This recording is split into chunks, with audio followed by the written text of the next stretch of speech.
Continuing to read Chapter 4 about generosity. Now let's break it down into 3 areas of stewardship that we generally talk about at church: time, talent, and treasure. How generous are you with your time on a scale of 1 to 10? How generous are you with your talent on a scale of 1 to 10? How generous are you with your treasure on a scale of 1 to 10? Now let's consider some other areas of your life. How generous are you in your marriage or in your primary relationship if you're not married on a scale of 1 to 10? How generous are you with patience on a scale of 1 to 10? How generous are you with God on a scale of 1 to 10? This simple exercise helps us to realize where we are on the spectrum of generosity. If you want to change something, start measuring it.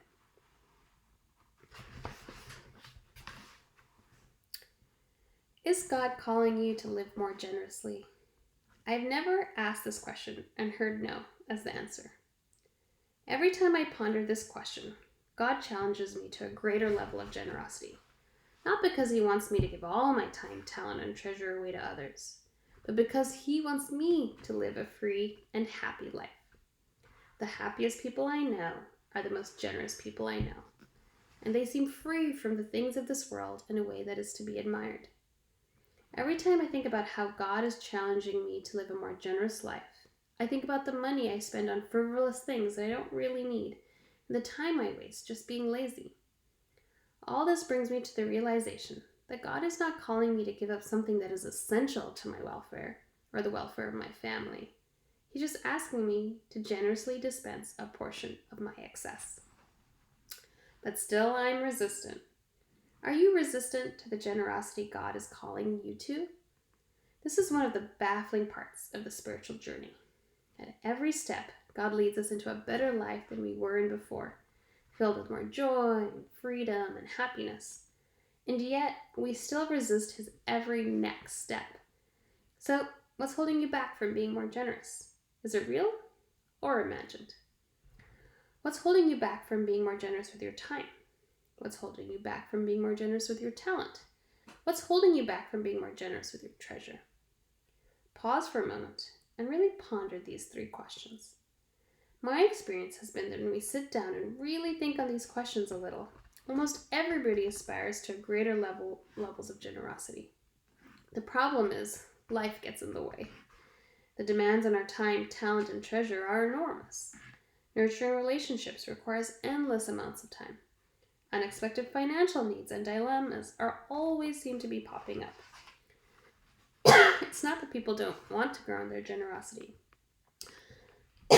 It's just that life seems to be pulling us in many directions all the time. If we are to grow in generosity, it needs to be an intentional effort.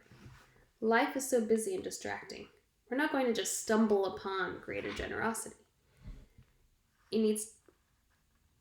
We're pulled in so many different directions that unless we make a greater generosity a priority, it will not happen.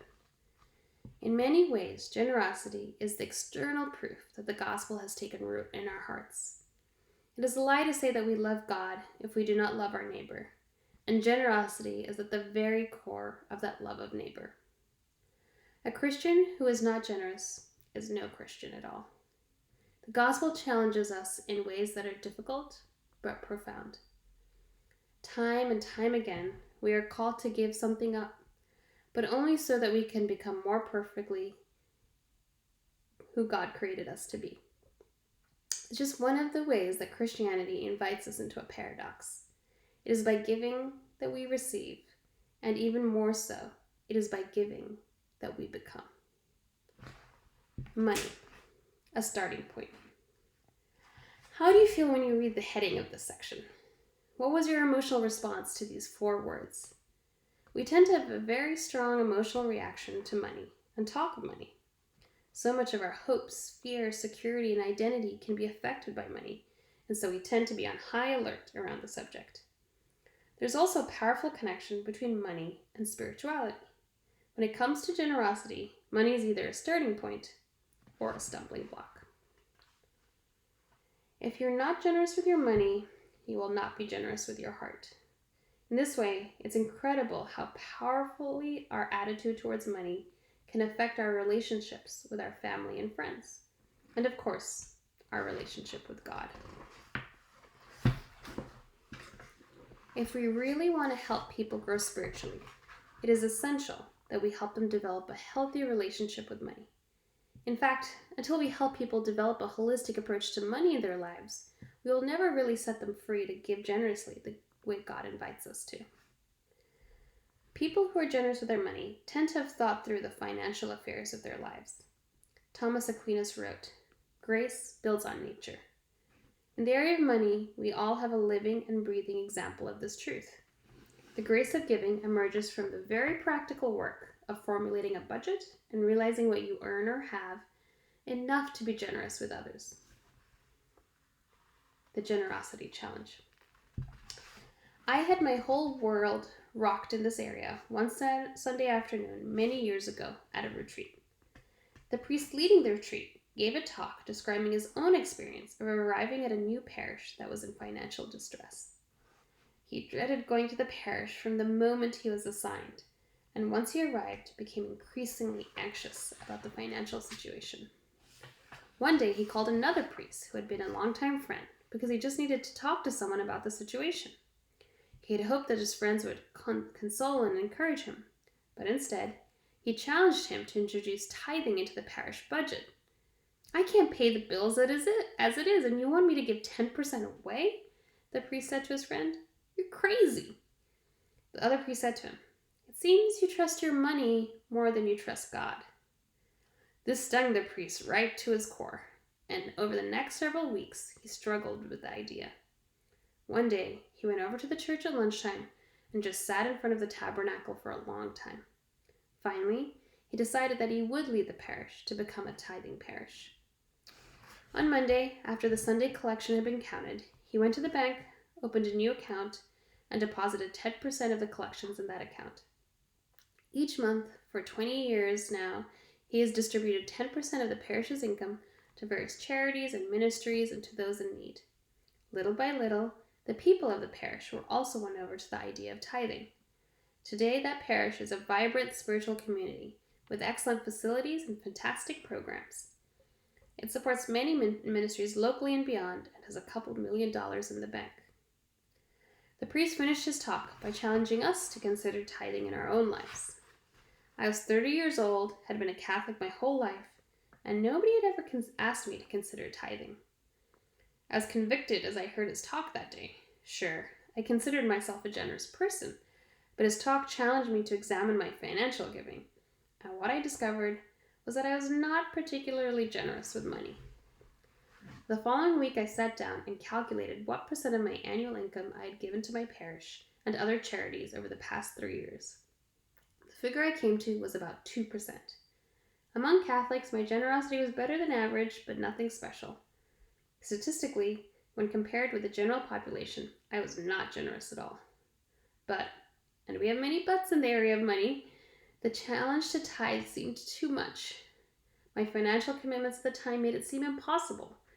I read quite a bit on the subject, and many would say you had to take a leap of faith and just give the 10% away. Right or wrong, I was not capable of that leap of faith. I prayed about it for a few weeks and kept recalling the original inspiration I had found in the talk the priest had given on the retreat. Finally, I came to a resolution. I would increase my giving by 1% of my income each year until I reached 10%.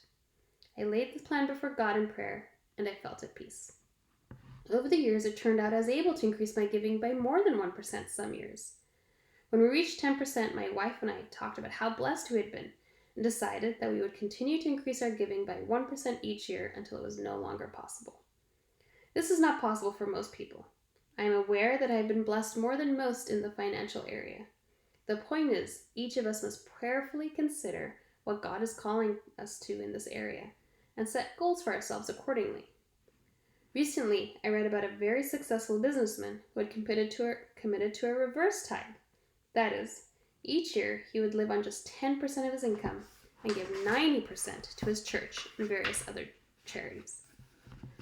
The path I had taken to become more generous with money is not the only way, but it has worked for me and allowed me to grow in generosity in many different areas.